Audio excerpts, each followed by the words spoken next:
Joining us today is one of the upcoming PSA stars on the tour right now who's established himself as a top 50 player representing the USA. Welcome, Timmy Brownell. How's it going? Thanks for having me, Sean. Yeah, always good to talk. I know we've done some good podcasts in the past, but different topic today, so looking forward to it. A little different today, but yeah, just wanted to kind of get straight into it. And before we even begin, why don't we just want to hear a little bit of your background as a professional in your professional career, and also how you grew up with squash. And if you want to start us off with that, that would be great. Yeah. So, my name's Timmy Brownell. I'm a professional squash player. I currently play for the U.S. national team, and I'm based here in Philadelphia at the Specter Center, the National Training Center for Squash. That's where I'm calling out of here.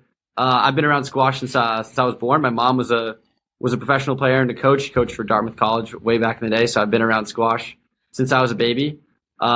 But I played a lot of other sports when I was growing up. I played soccer, ice hockey, baseball, and I believe that sports is a great educator, and it was a big part of my upbringing. But ultimately, I decided to take squash a bit more seriously. Ended up playing it in college for Harvard, and then decided to go pro afterward.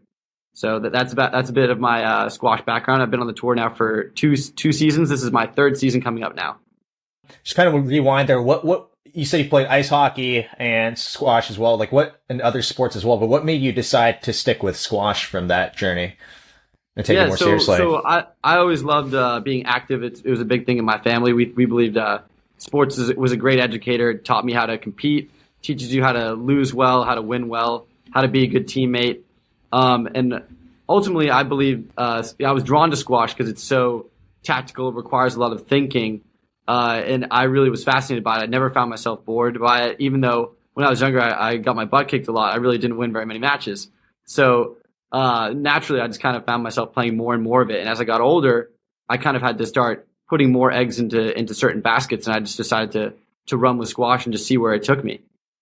I guess the biggest conversation that I wanted to have with you today is really about the Maspeth steel courts and how your experience has been. And I think who better to have than someone on the professional tour who's top 50 in the world, who's had experience playing in so many different types of courts, and getting someone's professional insight on it would be a game changer. And also want to throw it out there, he's our defending champ in the install steel court tournament. So really, who better to have? But I think there might be a lot of concerns around what the court feels like, and what's your take on it, and how your experience has been with the court. Yeah, so I first heard about the steel court from Spencer Lovejoy. He was another national team player. He trains with me at the center every day. And it was in context to the tournament they put on every summer, the Invitational.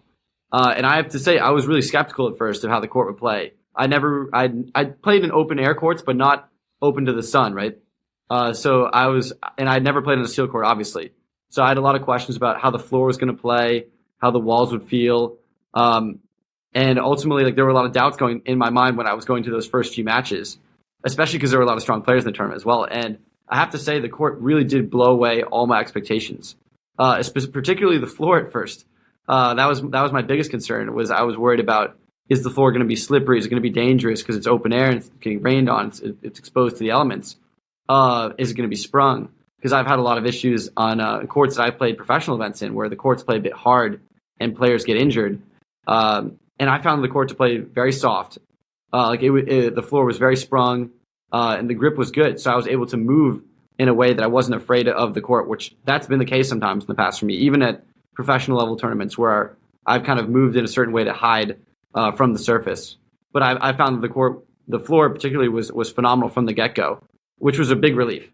That's a huge thing. I think a lot of professional players, it seems from what I've interviewed, sometimes complain about the flooring of a lot of these tournaments that they are hosted globally, and that's something that I think is an ongoing topic. So I'm glad that you addressed that. We've had to work on it. We've had to work on it at the National Center here. The floors have played pretty hard, and they've had to actually replace a few of them to make them softer. The steel court has had that done since day one, and I think the biggest switch for me, honestly, at first was the sunlight. So say if there were shadows in parts of the court, I wasn't used to it at all, but I got used to it pretty quickly, and it was honestly kind of refreshing to hear open air sounds. It was different than being in a closed squash facility where you're hearing squash balls in all the neighboring courts. It was a bit refreshing to honestly have the open air. But I would say that was the biggest adjustment at first was the sunlight maybe.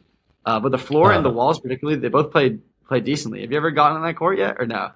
Yeah, no, I've played a couple times on the court, thanks to Rob. I found it really true. I thought it was a great opportunity. And I think it's honestly for me, it's just getting a glimpse of what you professional players get to play on different, having to adapt to different surfaces and stuff. It was just, we don't, your everyday players can only, play on traditional courts indoors. So getting a different exposure to that I think is also a huge game changer, and what you guys have to deal with when every time you go, you arrive to a different tournament.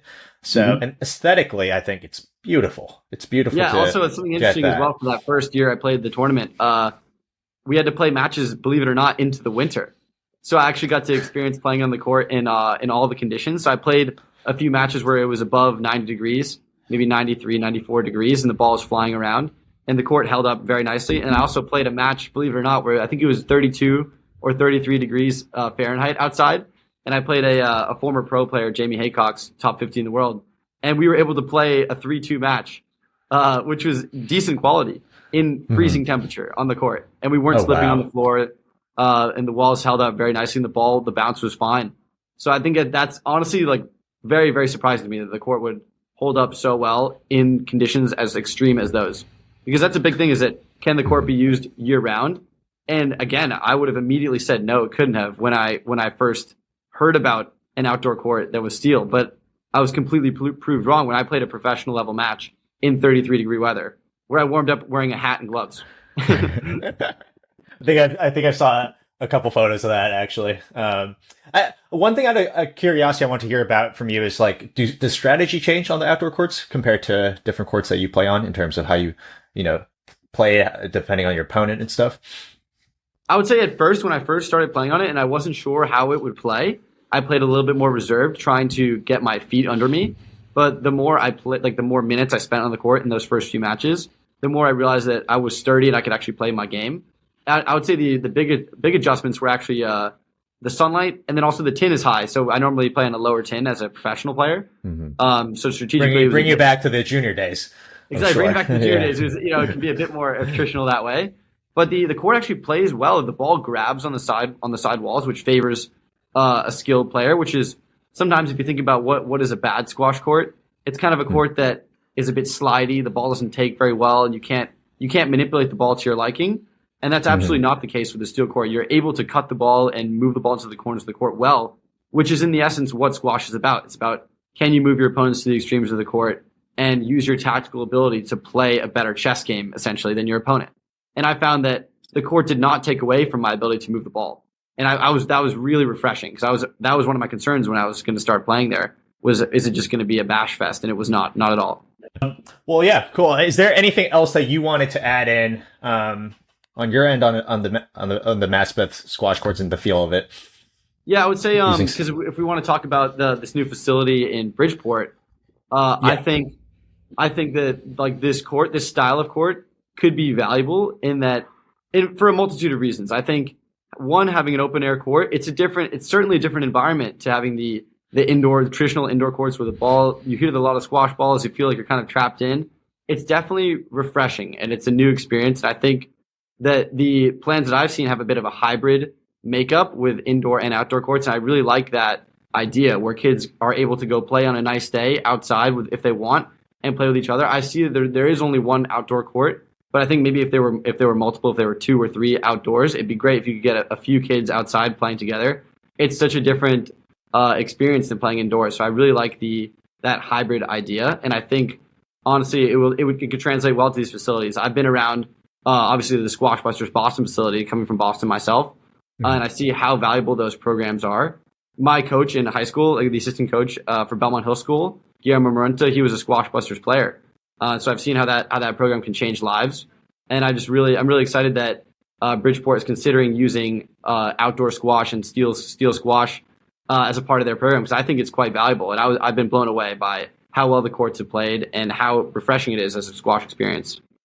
It's completely unique, and I think it's something that I feel like I missed out on when I was a lot younger as well. Just being able to hit on different courts and that experience you get, I think, especially outdoors, especially when the weather's nice, and as you alluded to, even in the winter. Exactly, in the springtime when you're not on the squash court, you're playing baseball or whatever. It might have been nice to maybe go with your friends on a 75-degree Saturday and play some squash outside. It's a completely different feel. It kind of feels like if you were to go play tennis on vacation because it's nice outside, right? Right. Squash it's no longer an off season during the spring now. It's Exactly. Squash is missing out on that feel, and I think it's a really interesting way to get at it.